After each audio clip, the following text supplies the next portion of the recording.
ইউরোপীয় ইউনিয়নের নতুন কঠোর শ্রম আইন নিয়ে অসন্তোষ প্রকাশ করেছেন কাতারের জ্বালানি মন্ত্রী সাদ আল কাবি। তিনি হুঁশিয়ারি দিয়েছেন, এই আইন কার্যকর হলে কাতার ভুক্ত দেশগুলোতে গ্যাস সরবরাহ বন্ধ করে দিতে পারে।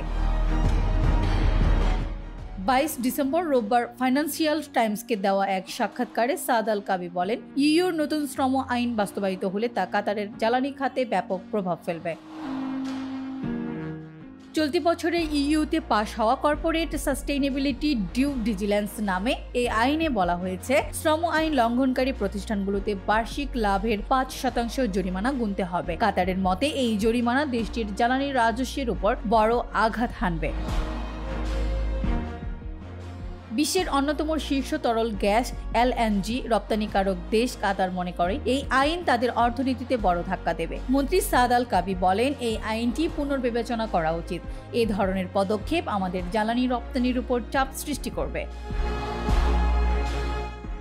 বিশেষজ্ঞরা মনে করছেন, কাতার যদি গ্যাস সরবরাহ বন্ধ করে দেয় তবে ইউরোপীয় ইউনিয়নের দেশগুলো জ্বালানির সংকটে পড়বে। কাতারের এই পদক্ষেপ অন্যান্য জ্বালানি রপ্তানিকারক দেশগুলোর জন্য একটি নজির হয়ে উঠতে পারে, যা ইউর শ্রম আইন বাস্তবায়নকে বড় চ্যালেঞ্জের মুখে ফেলবে। ইউরোপ বর্তমানে গ্যাস সরবরাহের জন্য কাতারের উপর নির্ভরশীল।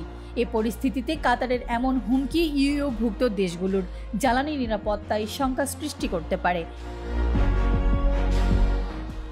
বিশেষজ্ঞরা বলছেন, এই দ্বন্দ্ব সমাধানে উভয় পক্ষেরই সমঝোতার পথে এগোনো প্রয়োজন, যাতে আইনগত এবং অর্থনৈতিক ভারসাম্য রক্ষা করা যায়।